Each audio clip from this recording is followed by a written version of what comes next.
Live from New Delhi, you're watching DD India News Hour, India's voice to the world. I'm Shubhendu Ghosh, coming up in the next hour. General elections in India to take place in 7 phases starting April 19th. 970 million voters to participate in the world's biggest festival of democracy. We'll do it in 7 phases. Phase 1 will start from 20th March notification, and date of poll would be 19th of April. Date of counting in the entire country would be 4th of June. India abstains at United Nations General Assembly on draft resolution on Islamophobia, stresses on need to acknowledge prevalence of religiophobia against all religions. Israel's Mossad chief expected to resume Gaza ceasefire talks in Doha, also approves plan for a military offensive in Rafah.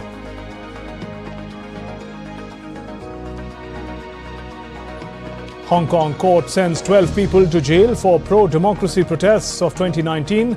Though sentence includes actor Gregory Wong.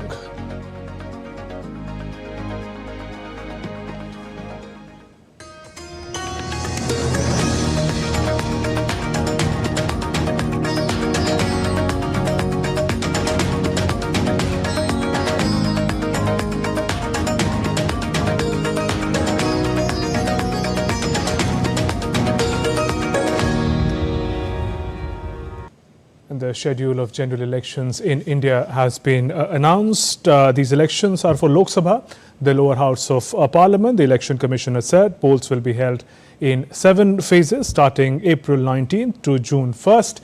The counting of votes will take place from 4th of June. That is the day the results are going to be out. This marks the beginning of the mega electioneering process.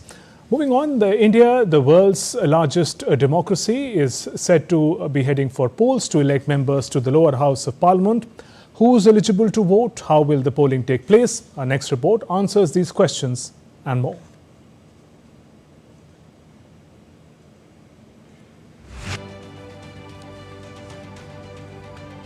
Over 960 million registered voters and more than 1 million polling stations.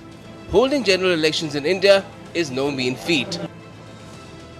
The task is carried out by the Election Commission of India, an autonomous constitutional authority responsible for conducting polls in the country. Candidates file their nominations with the ECI. India has a bicameral legislature comprising the Rajya Sabha or the upper house and the Lok Sabha or the lower house. The general elections are held every 5 years to elect members of the lower house, which has 543 seats at present. India has a multi-party system. A government is formed by either the party which gets the majority or an alliance. The general elections follow the first-past-the-post system in which the candidate with the most votes wins. Every citizen above the age of 18 is eligible to register as a voter. A person cannot be enrolled as a voter in more than one place. Voting is done through an electronic voting machine or EVM.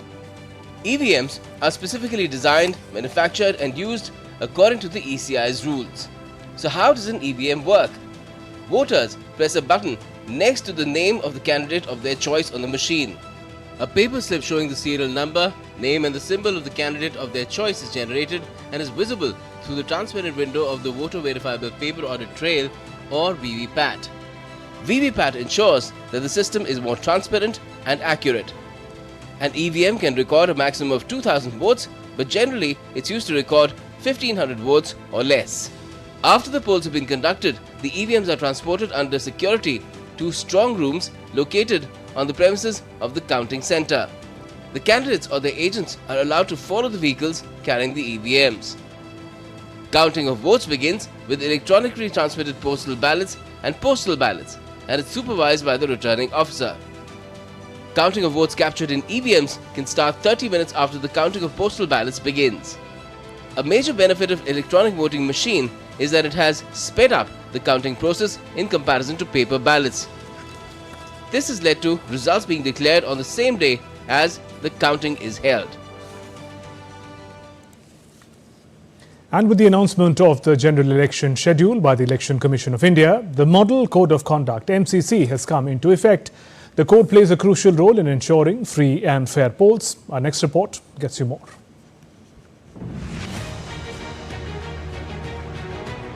In order to ensure free and fair elections, it is imperative that a set of guidelines to regulate the candidates and political parties is put in place. In India, these norms are called the Model Code of Conduct or the MCC. These guidelines are issued and enforced by the Election Commission of India. To put it simply, MCC is a list of do's and don'ts for the candidates, which they are expected to follow during the election process. It comes into effect from the day the Election Commission of India announces the poll schedule and is operational till the elections are concluded. During the general elections, the code is applicable throughout India. Let's now take a quick look at the key MCC guidelines. The ruling party should not use its official position for campaigning purposes. Parties and candidates should abstain from activities and delivering speeches that may create communal hatred. They should refrain from corrupt practices like bribing, intimidating and transporting voters. The MCC is not legally binding, but the Election Commission of India sends a show-cause notice to candidates if they violate the code. The poll body goes ahead with the necessary proceedings if the candidate fails to reply within the specified time frame. Citizens can also report violations of the Model Code of Conduct by the candidates. To make this process easier, the ECI launched the C-Vigil app in 2018. A person can simply click a picture or take a video and briefly describe the complaint before uploading it on the app. The complainant also has the option to remain anonymous. The C-Vigil app is also a reflection of how the MCC has evolved over the times. The MCC guidelines trace their origins to 7 decades back when in 1960, the political parties in Kerala adopted a code during the state polls. With the enforcement of the Model Code of Conduct, the Election Commission of India has been ensuring a level playing field for smaller parties and independent candidates by helping to keep money and muscle power in check. Bureau Report, DD India. The schedule of the general elections in India has been announced. These elections are for the Lok Sabha or the lower house of parliament.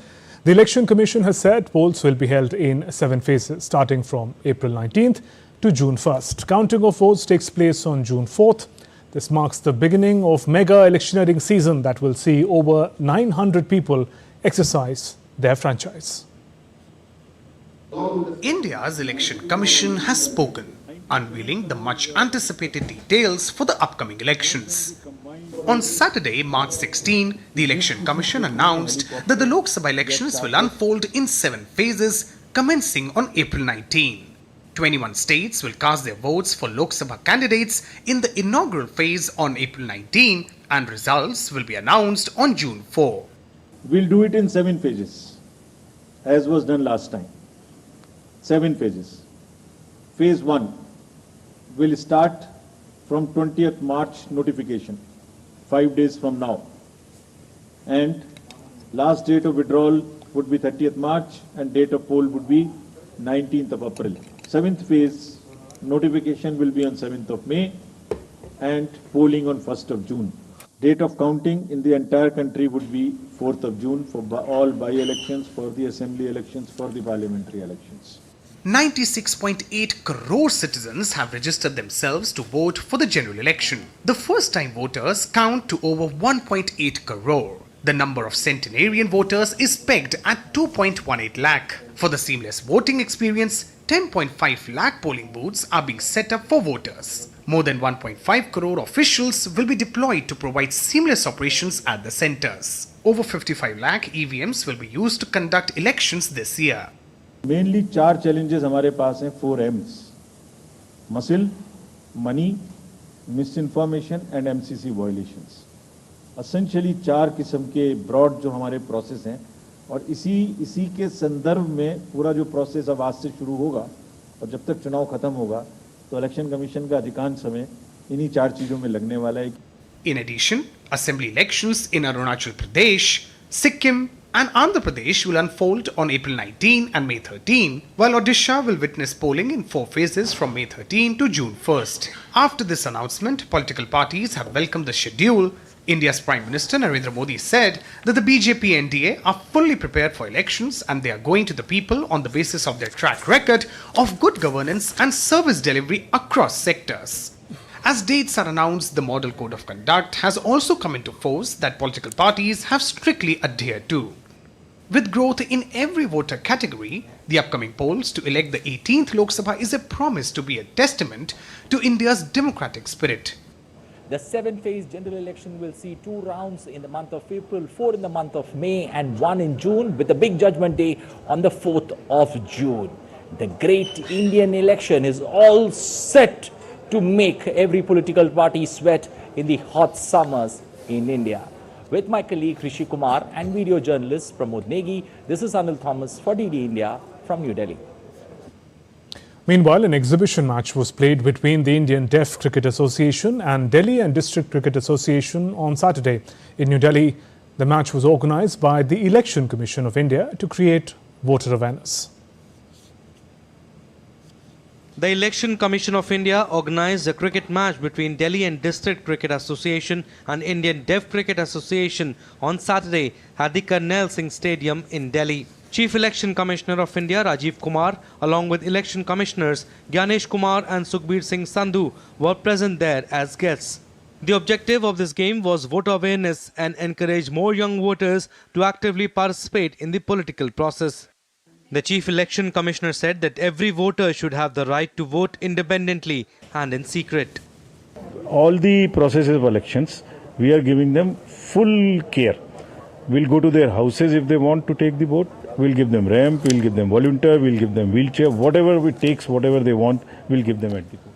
An exciting contest was witnessed between IDCA and DDCA. DDCA won the match by 69 runs.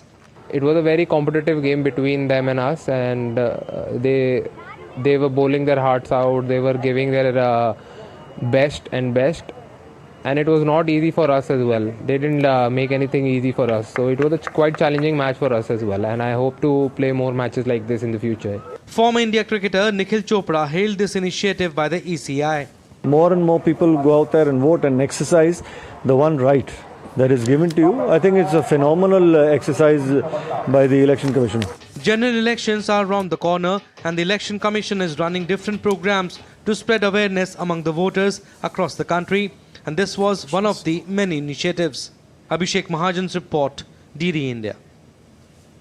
And 2 eminent guests are joining me to take forward the conversation on the great Indian election. Praful Ketkar, editor, organizer, and Bipin Sharma, senior political analyst. Good evening and welcome to both of you. Praful, with the poll dates announced, hectic electioneering season will begin now. Now, in the larger perspective, how do you see the significance of this edition of general elections in India?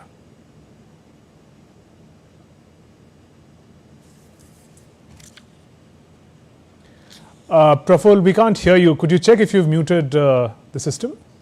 No,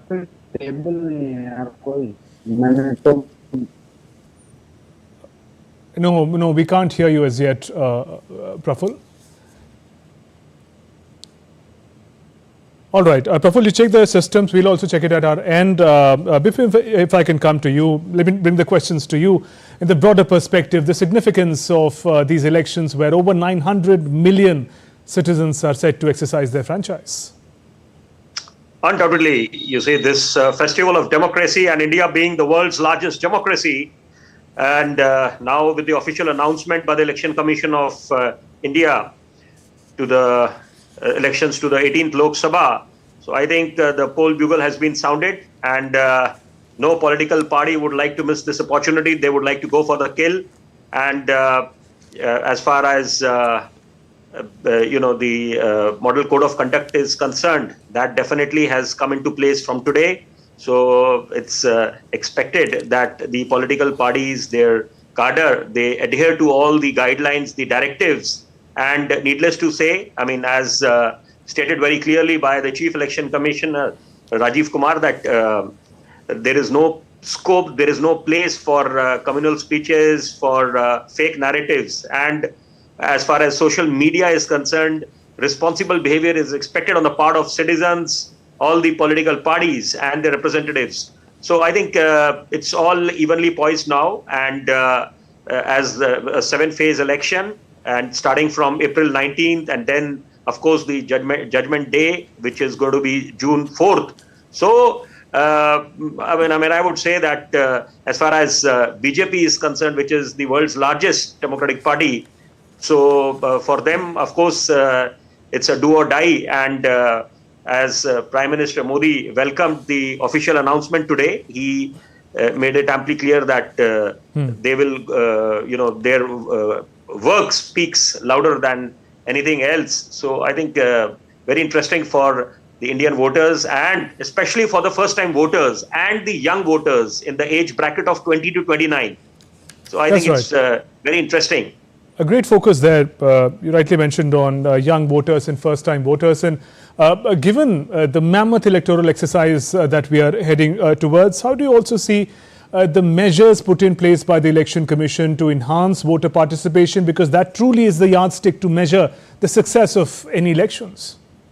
Absolutely. No second thought about that, because awareness ever since Election Commission of India came into existence. So they've gone that extra mile in order to spread awareness about people stepping out of their comfort zone to cast their ballot, their vote. And every vote matters. And it's imperative on the part of the citizens to play their part in this festival of democracy. Because if they don't do that, then they are solely responsible, because then they have absolutely no business to blame once if the ruling dispensation fails to come up to their expectations. So I think for them, for every citizen, it's a golden opportunity to step out of their comfort zone and then choose the candidate of their choice, depending on what they deem the best. Right. Praful, I'm told you're connected with us now. Now, as the election season is all set to begin with the announcement of dates, the question that I was putting to you, what according to you would really make this season stand apart from the previous elections? See, Shwendu, one important aspect, any election in India is nothing less than festival, but the general elections, you just see the numbers. 97 crore people who are registered voters, around 1.8 as the first-time voters, more than 10 lakh booths, where these EVMs will be installed. So these sheer numbers show what kind of democracy we are. Secondly, this is different from earlier versions simply because the way new polarizations, political polarizations have taken place, when BJP has, clearly coming out and asking for re-election and mandate, one on Prime Minister Modi's leadership and persona, two on the performance of his government, and three, the kind of alliances that BJP has stitched. On the other hand, the India alliance, the opposition alliance that has tried to come out with a one-to-one kind of contest against BJP, that has largely failed to give that kind of contest in most of the areas, except to some kind of understanding in Delhi and some parts of Gujarat and Himachal between Congress and AAP. All other places they are seeing a kind of some kind of friction. In UP, it will be very interesting. The largest state, Uttar Pradesh, where Congress and Samajwadi Party has come together and they are trying to, give a fight. But again, the Bahujan Samaj Party, because last time it was the SP-BSP combination that tried to give fight to BJP, which had a slight, decline in BJP's total seats in Uttar Pradesh. So it will be again Bengal and the southern part, especially when TDP and BJP is coming together to form an alliance with Janasena. Also, Tamil Nadu is the one area where BJP is trying to gain some kind of ground. So I think, this is going to be a very, very interesting election, especially the southern part and the Bengal and the northeast area. Right. Bipin, let me come to you. Your thoughts on the principal contest that we're looking at. Prime Minister Modi-led NDA and the Indy alliance. How do you weigh their strengths and weaknesses? Oh, well, because every political party leaves no stone unturned, and elections are dependent on primarily two factors. One is strategy, and one is how you are able to forge your alliances, how you get the support of your alliance partners. And so I think as of now, as the situation stands today, I think the tide is heavily tilted in favor of NDA bloc, and there is no doubt that they have delivered, and they have plethora of good things to show on their report card. And the fact that India is today the world's fifth largest economy, that speaks volumes for itself. And the fact that we are truly on the threshold of becoming Atmanirbhar, the clarion call for made in India, made for the world, has done wonders. And it's generated widespread awareness. And then gone are the days when we used to lay emphasis on trade. Now is the era, and the focus is on manufacturing. And then the record GST collection. The fact that today we are giving more impetus to exports than imports, because earlier we used to be very ignorant of the fact that the quantity of imports that we are doing compared to the exports that were being done. So there is a stringent check on that. So, in India, there is no denying the fact that India is mother of all democracies, women-led development. And the G20 Delhi Declaration, that was a watershed moment. So all these will truly play a very pivotal role in these elections. And of course, the Ram Mandir Pran Pratishtha and the construction of the Ram Mandir temple. So that, I think, will be definitely the master stroke. And which political party would like to miss out on their pluses? So I think BJP definitely would like to, capitalize on their pluses. And I think if they are now confident of crossing the 370 mark, so I think they have plenty of work that they have delivered on ground zero. Okay. Praful, if we talk about the electioneering as a process, the Election Commission gives out the mammoth number of over 900 million, 97 crore eligible voters. Also underlines the challenges in these elections and categorized under the letter M. There's muscle power, there's money power, there's misinformation, and of course the model code of conduct violations as they take place in various areas. How do you assess these challenges in the run-up to the elections?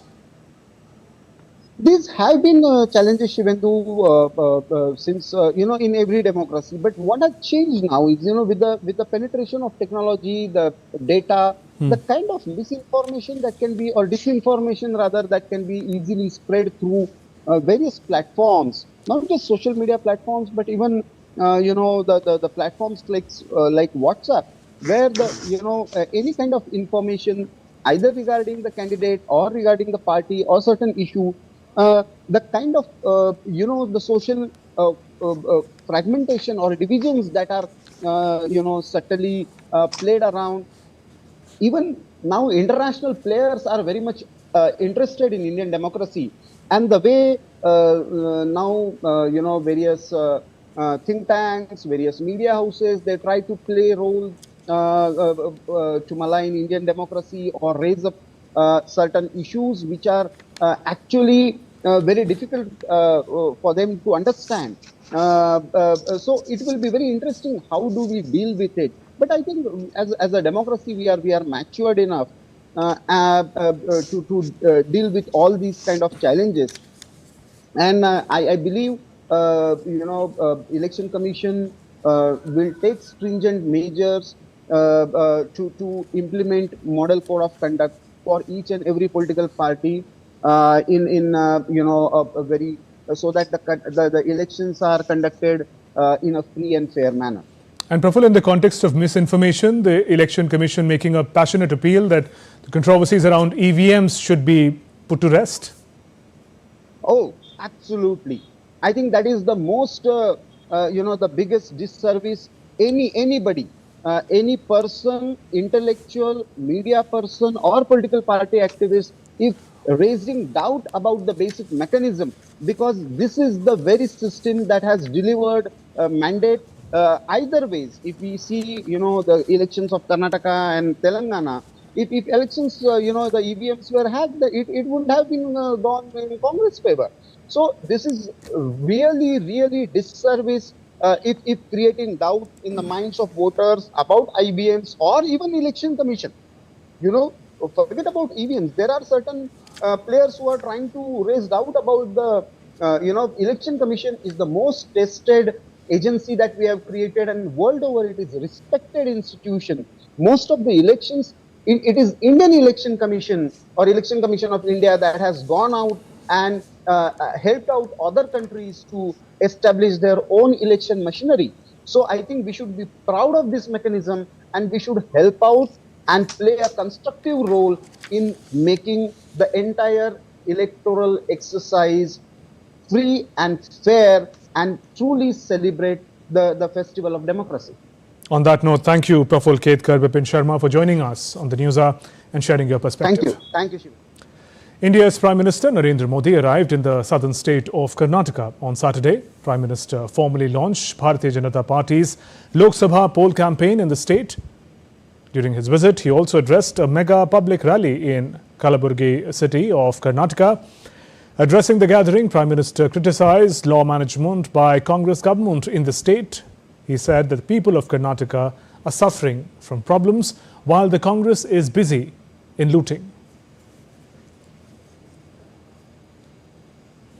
India's Kashmiri activist Javed Beg has lambasted Pakistan for targeting ethnic minorities, especially Shias living in Pakistan-occupied Kashmir. Addressing the 55th UN HRC session in Geneva, Beg brought attention to atrocities faced by Shias in Pakistan while contrasting the progress in Kashmir Valley post the abrogation of Article 370. Pakistan never loses an opportunity to question positive developments in Jammu and Kashmir. It is with great concern that people in Kashmir Valley are closely watching continued pathetic plight of Shia Muslims in Pakistan. Persecution of Shias has reached such an extent where Pakistani institutions, state judiciary, media have become immune to violence committed against them. I have no hesitation in saying that in comparison, transforming Jammu and Kashmir has become a gifted land where interfaith harmony, progress and economic well-being of all have taken firm roots. Let's now take a look at other stories making news around the world. A Hong Kong court ruled almost 7 years jail time to 12 culprits involved in high-profile rioting case linked to storming of the city legislature during pro-democracy protest of 2019. A group of protesters broke into Hong Kong's legislative building to demonstrate against an extradition bill that would have allowed authorities to send people to mainland China for trial. At least 3 people were killed, many injured, as a tornado ripped through the U.S. states of Indiana and Ohio, leveling homes and businesses in its path. 3 deaths were reported in Ohio's Logan County after the tornado touched down in rural areas in early evening. Germany agreed to a new European Union law to cut packaging waste and ban single-use plastics in Brussels. The law aims to help German packaging industry, the labeling industry, and all 27 EU members to make significant progress in using reusable packaging and dealing with plastic waste. And still to come on DD India News Hour. Second day of Russian elections, despite opposition calls for a boycott, many areas record high voter turnout. Israel agrees to discuss truce deal with Hamas. Head of Israeli intelligence expected to lead ceasefire talks in Qatar. And China-Taiwan tensions heighten as island country warns of Chinese Coast Guard vessels in its restricted waters.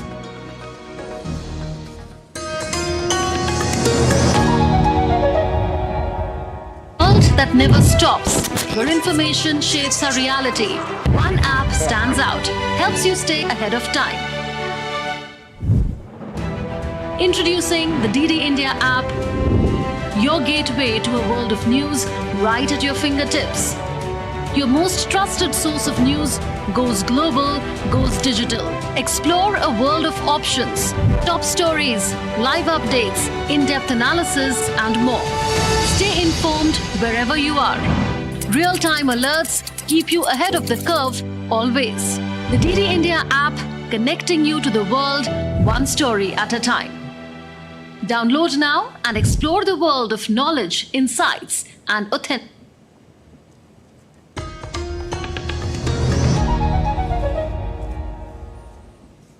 Welcome back. You're watching DD India News Hour. I'm Shubhendu Ghosh. Our top stories. General elections in India to take place in 7 phases starting April 19th. 970 million voters to participate in world's biggest festival of democracy.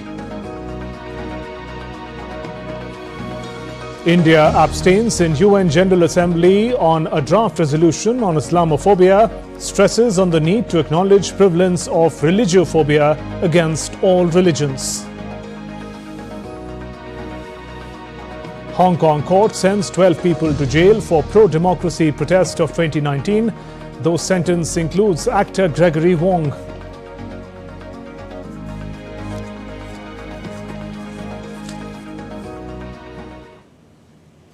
On the second day of polling in Russia, citizens continued to cast their votes in the presidential elections.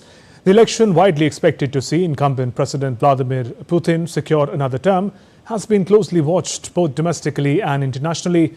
Meanwhile, Putin has accused Kiev of trying to disrupt poll as Ukraine missile attack killed 2 people in western Russia and a separate drone strike set an oil refinery ablaze on Saturday.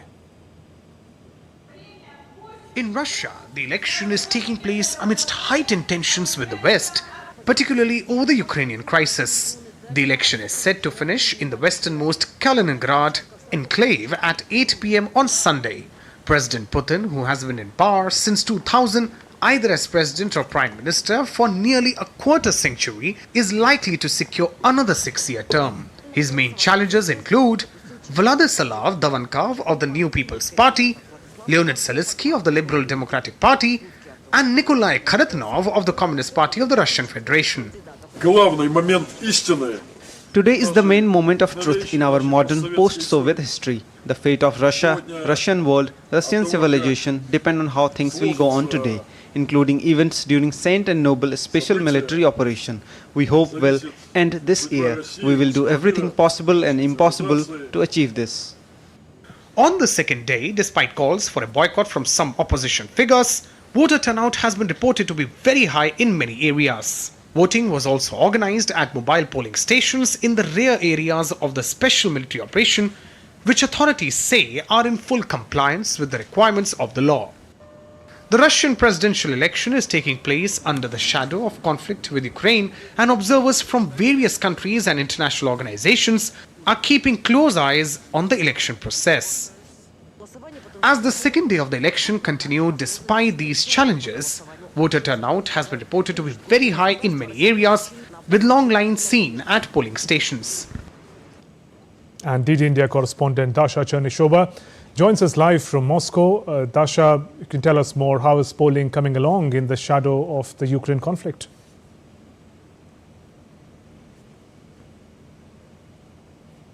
Well, to this moment, the turnout across all regions of Russia has exceeded 50%. It is indeed a very high number, but we understand the authorities have been doing their utmost to make sure that people do come to the polling stations. In some regions, especially those that are close to the border with Ukraine, obviously the voting is taking place under the air raid sirens that keep going on and off, especially in the Belgorod region, where 2 people died as a result of a Ukrainian attack and more have been wounded. We also understand that in Belgorod region, the Ukrainian military tried to cross border. The Russian Ministry of Defense said this attempt has failed. That was coming from the Sumy region in Ukraine. We also understand that oil refineries have become the most recent targets of the Ukrainian attacks, with 2 more being targeted by the Ukrainian drones and fire set up in the oil refinery in the Samara region. So certainly this voting is taking place under those attacks. And we also hear from the Russian Central Election Commission that there have been cyber attacks against the electoral infrastructure. 90,000 attacks have been recorded on the first day. By the end of the second day, we also have from the Central Commission that those attacks have intensified. Now, it is all seen as attempts by Ukraine or the West to derail the Russian presidential election. And Dasha, what is the latest in the conflict? You mentioned Belgorod, the border city. What is the situation like after the missile strike?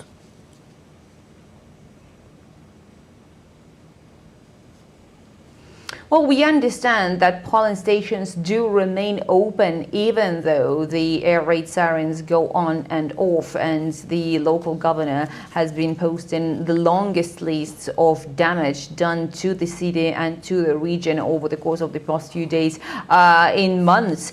We understand also that the situation stabilizes as much as it is possible for this border region that has seen numerous attacks over the past months.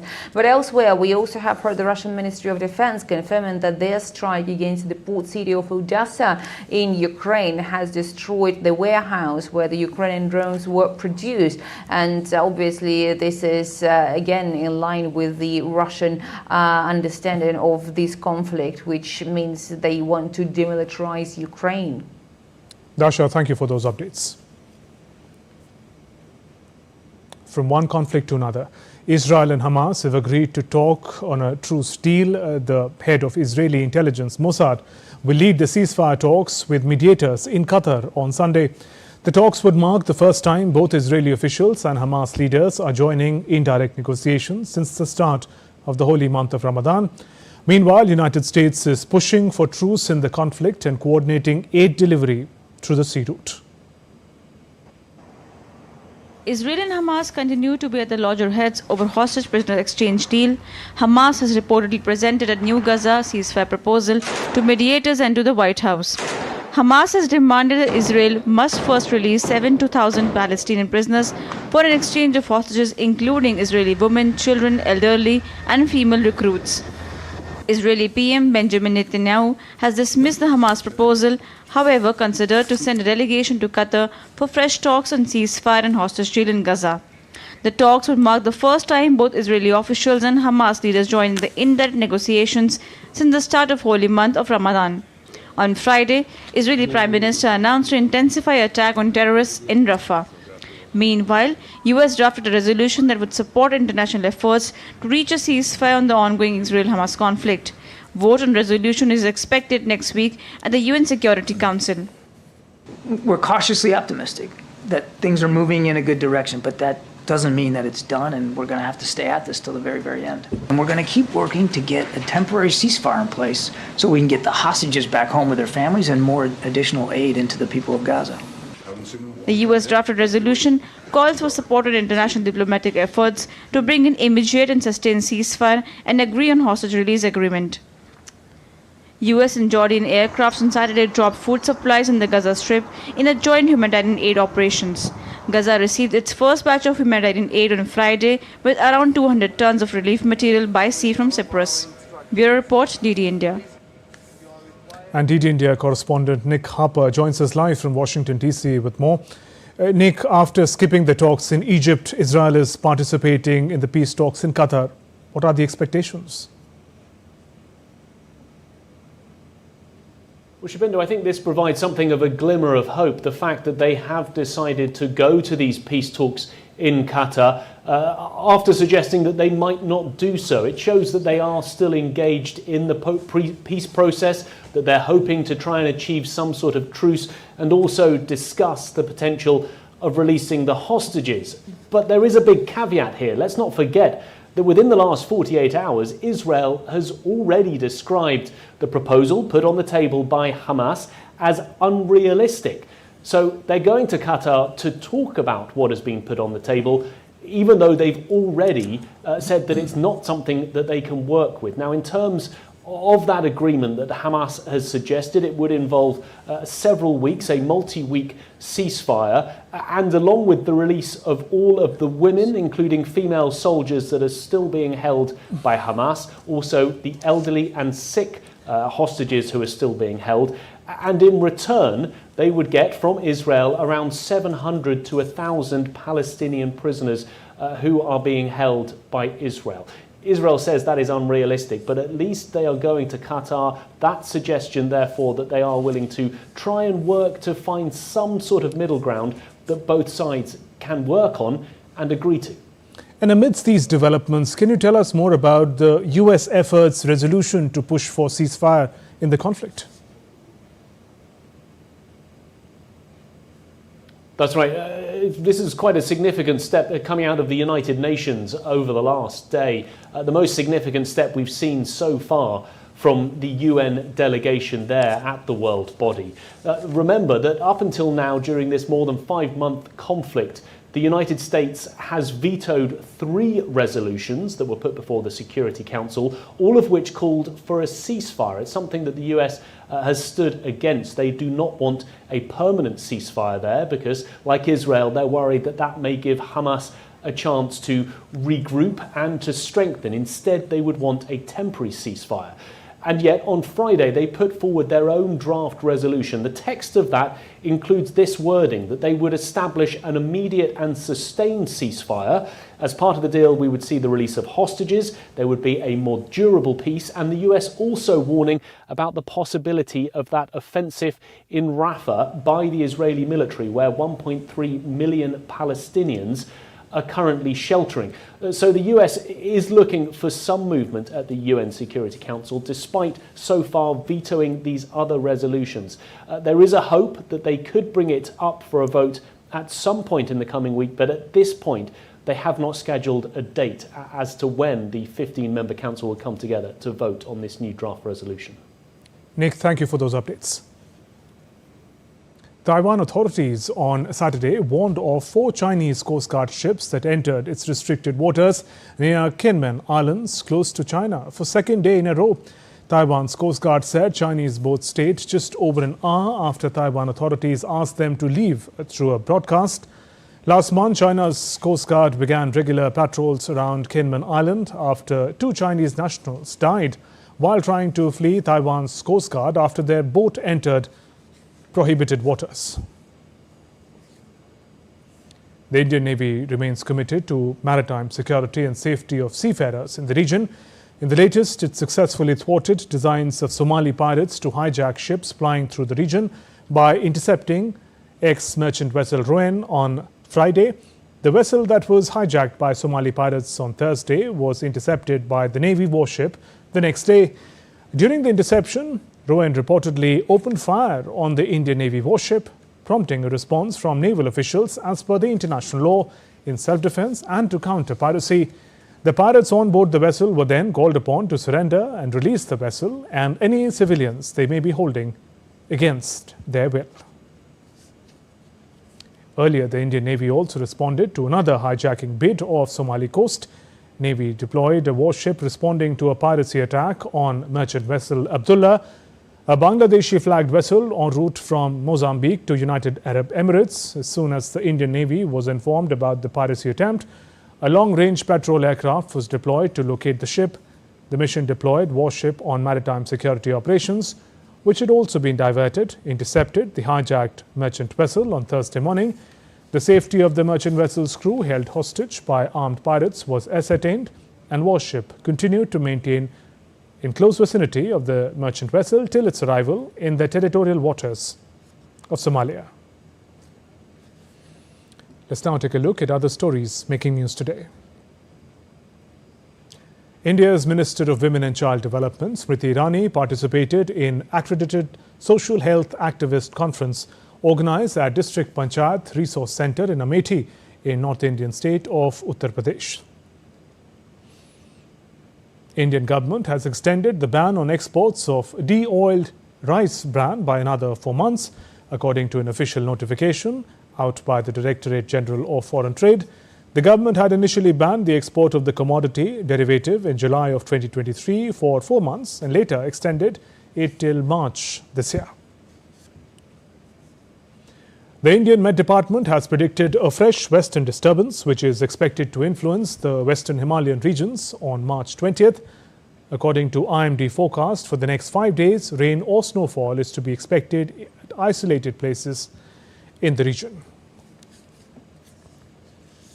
Time for a short break. Still to come on DD India News Hour. India's Prime Minister addresses the grand finale of India Today Conclave 2024. Petrol diesel prices cut up to 15.3 rupees in the Indian island of Lakshadweep.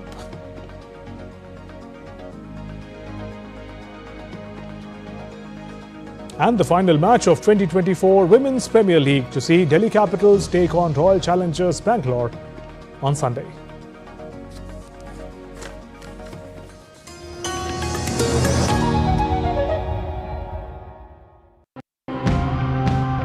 The World Wildlife Organization tells us that over 3 billion people across the globe rely on seafood. There are efforts being made to preserve our marine ecosystem. So let's dive right in. The course of the river was getting shrinked in the upstream areas. And when there is no freshwater flow, the river Ichamoti only survives in the downstream areas, and it has become, in our terminology, we call it a tidal inlet. Habitat from so many places in the world, and people didn't even know that it had happened. Mussels that live at the bottom of the lake have this large effect on the biology of the entire lake. So this is the poster that we provide to people on our fish walks.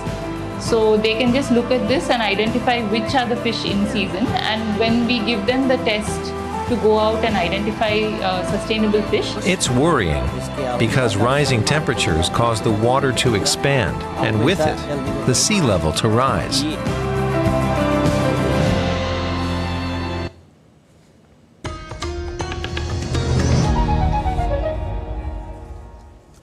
You're watching DD India News Hour. I'm Shubhendu Ghosh. India abstained in the UN General Assembly on a draft resolution on Islamophobia. Reacting to the resolution, India's permanent representative to the UN, Ambassador Ruchira Kamboj, said India stands against all form of religiophobia, be it anti-Semitism, Christianophobia, Islamophobia or sentiments against Hindus, Buddhists, Sikhs, and opposed to the creation of post of special envoy on the basis of one religion. India on Friday abstained from voting on a draft resolution introduced by Pakistan and co-sponsored by China at the United Nations General Assembly. The resolution requested the United Nations to appoint a special envoy to combat Islamophobia. However, India's decision to abstain from the voting came on the ground that the prevalence of religiophobia against Hindus, Sikhs, and other faiths facing violence and discrimination must also be acknowledged.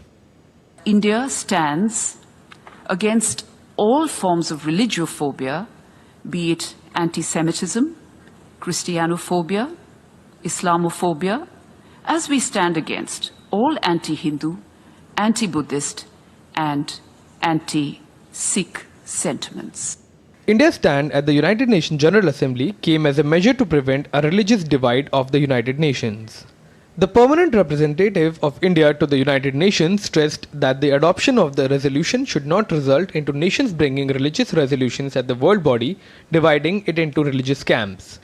It is crucial to recognize, Mr. President, that Hinduism, with over 1.2 billion followers, Buddhism, with more than 535 million, and Sikhism, with over 30 million followers worldwide, are all subject to religiophobia.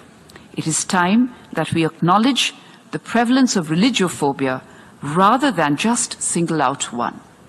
While the resolution was passed, the irony of Pakistan bringing a resolution that talks about rights for minority communities around the world in the backdrop of its historic discrimination against the religious and ethnic communities is the reason why Bangladesh was separated from Pakistan in 1971 after a systematic ethnic cleansing by Pakistan armed forces, which according to many estimates killed up to 3 million people. According to a United Nations General Assembly report of 2024, Christians in Pakistan are often relegated to second-class status, facing disdain and bias. Severe penalties for blasphemy ranging from 10 years imprisonment to death penalties are in effect in Pakistan. In 2022, 4 individuals, 2 Christians and 2 Muslims, received death sentences for blasphemy. Sectarian attacks and killings, including those against Shias, have increased. The Hindu and Sikh communities encounter violence, forced conversions and attacks on places of worship. Since July 2020, there have been at least 5 targeted killings of Ahmadiyya community members in Pakistan. The government's inaction is enabling religious persecution, contradicting international human rights obligations. In its 2023 annual report, United States Commission on International Religious Freedom recommended that the US Department of State redesignate Pakistan as a country of particular concerns for its systematic, ongoing and egregious religious freedom violations. From blasphemy laws to systematic discrimination and violence against Ahmadiyyas, Hindus, Christians and Sikhs make Pakistan one of the most unsafe places for the minorities. Bureau Report, DD India. India's Prime Minister Narendra Modi addressed the grand finale of India Today conclave in New Delhi on Saturday, spoke about redefining Bharat, addressing the gathering. He said, mood of the nation is to build the destiny of developed India. आज जहां पूरी दुनिया अनिश्चितता के भंवर में फंसी हुई है, एक भाव बहुत निश्चित है कि भारत तेज गति से विकास करता रहेगा।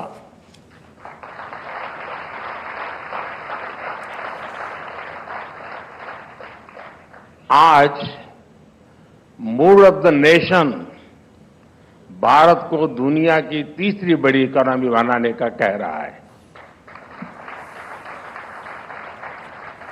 आज मूड ऑफ द नेशन विकसित भारत के निर्माण का है। India's Vice President Jagdeep Dhankar attended the Global Spirituality Mahotsav in India's Hyderabad on Saturday. The 4-day, one-of-a-kind spiritual congregation will continue till Sunday at Kana Shanti Vanam, the headquarters of Heartfulness, situated on the outskirts of Hyderabad. The event is bringing spiritual leaders from all faiths and beliefs to one platform at the world's largest meditation center. Indian Ministry of Petroleum and Natural Gas has slashed the price of petrol and diesel by over 15 rupees per litre in Adwat and Kalpeni Islands of Lakshadweep. Indian Oil Corporation removed a cost element that was imposed to recover expenditure on special infrastructure to transport fuel to remote islands. The reduction is also part of nationwide move to provide relief to citizens and demonstrate the government's commitment to address their concerns. In sports, the final match of the 2024 Women's Premier League will see Delhi Capitals take on Royal Challengers Bangalore on Sunday. Delhi have dominated the competition as they reach the finals on the virtue of being the table toppers. Bengaluru, meanwhile, have had a topsy-turvy campaign. They beat defending champions Mumbai Indians in a low-scoring eliminator. Delhi and RCB have met 4 times in WPL. The Capitals have come on top on all occasions. The two sides last met in match 17 last week. It was a high-scoring thriller as Delhi prevailed by 1 run while defending 181 runs. Notably, Delhi lost the title clash to Mumbai last year, would be raring to get a different result this time. Maria Sakkari endured a spirited fight back from Coco Gauff to stun the third seed 6-4, 6-7, 6-2 in a rain-interrupted Indian-Wales semi-finals. Set up an intriguing rematch of the 2022 title clash with Iga Swiatek. US Open champion Gauff looked far from her best early in the match as Sakkari drew first blood after a short rain delay by breaking the American third seed in the 9th game before securing the opening set with ease. 9th seed Sakkari showed her quality in the decisive third set to prevail in the late-night thriller. Topseed Swatek earlier produced a near-flawless display in chilly, windy conditions to cruise past Ukraine's Marta Kostyuk 6-2, 6-1 and remains on track for her second title of the year. The Indian Premier League 2024 is set to commence on March 22nd, with the tournament being played entirely in India despite matches clashing with Lok Sabha elections. The IPL auction of the 2024 season saw record-breaking prices for players like Mitchell Starc, Samir Rizvi and Daryl Mitchell. Ahead of the marquee tournament, let's take a look at the list of injured and unavailable players and their replacements for this season of IPL. Gujarat Titans, Mohammad Shami, out due to ankle injury, no replacement named yet. Matthew Wade might miss initial games due to Sheffield Shield final commitment. Lucknow Super Giants, Mark Wood withdrawn for workload management, replaced by Shamar Joseph. Rajasthan Royals, Prasidh Krishna out for surgery, no replacement named. Kolkata Knight Riders, Jason Roy withdrawn for personal reasons, replaced by Phil Salt. Gus Atkinson pulled out for workload management, replaced by Dushmanta Chamira. China Super Kings, Devon Conway, surgery for thumb injury, no replacement name. Delhi Capitals, Harry Brook withdrawn due to personal reasons, replacement not named. Lungi Angidi ruled out due to back injury, replaced by Jake Fraser McGurk. Narayan Singh support for DD India. That's all for this edition of DD India News Hour. Let us know your thoughts on the news of the day. You can connect with us on Facebook, X and Instagram. We'll be back with more news as it breaks here on DD India. I'm Shubhendu Ghosh from all of us here in Delhi. Thanks for watching DD India News Hour. Namaskar.